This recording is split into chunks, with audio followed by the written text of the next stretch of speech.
Hi, graphic design. God, do I miss you guys. I'm not even kidding. My favorite group of kids to be around in my day.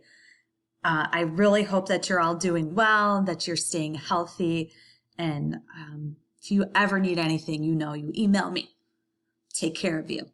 So we have a couple more projects to do in graphic design. I'm really excited. We're building up this portfolio that you guys are going to have done by the end of the year.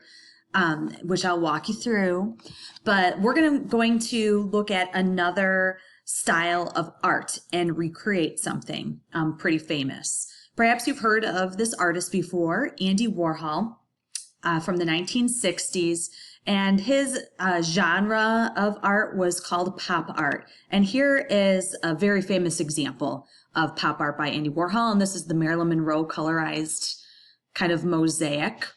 Okay, another one of his more famous pieces, he would take and redesign and paint Campbell's soup cans and different colors and just make it kind of funky and interesting.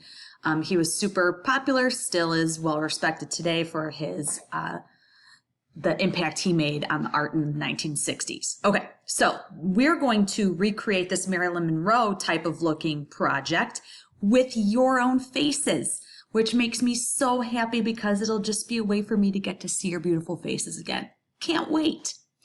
Okay, so to do this project, I want you to use this video to follow along with the steps and hit pause and go back and rewind if things are not making sense. I know I'm kind of a fast talker, but that's why the video will be great. And I think it'll make a little bit more sense than having to follow written instructions. This one has some tricky steps to it, and I think it'll just be easier if you listen and watch.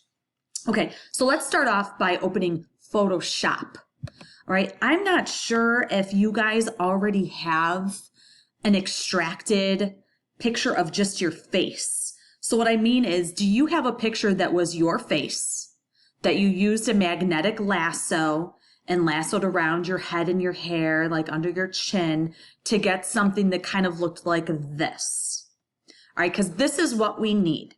We need a picture of just your head, your face like this in Photoshop.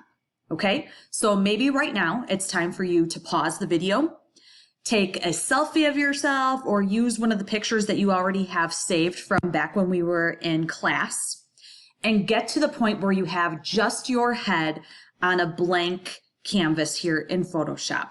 A few things. The canvas size is irrelevant at this point, but just so you have just a cutout of your face. Okay, go ahead and do that. Pause the video now. And welcome back. Now let's work with this picture. Okay, you have a cutout of your face. Mine, for whatever reason, when I uploaded it, it's kind of like this long thing. I don't want it to be so long. So I'm going to crop it into a nicer shape. And the easiest way for me to find that crop tool is I do the little search up here. And my computer is super laggy, people. Just doesn't want to do anything.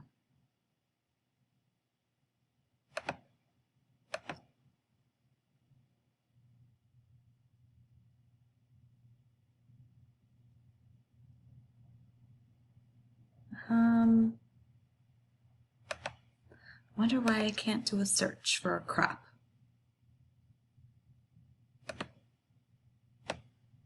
Okay guys, welcome back. Good, I'm glad you have just a nice picture of your face only.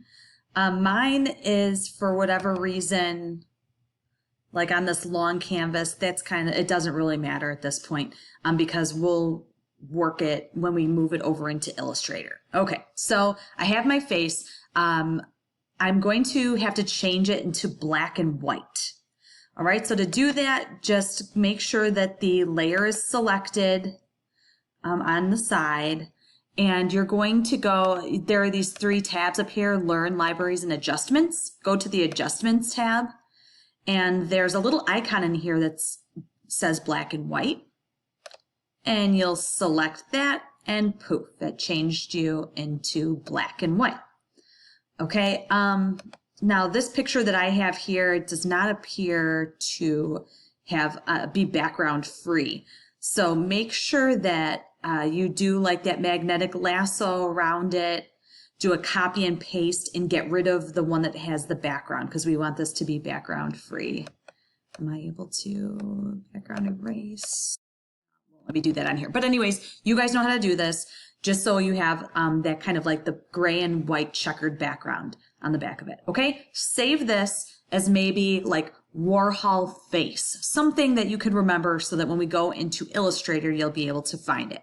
Okay, let's pause here, save this image of just your face, and then open up Adobe Illustrator for the next section.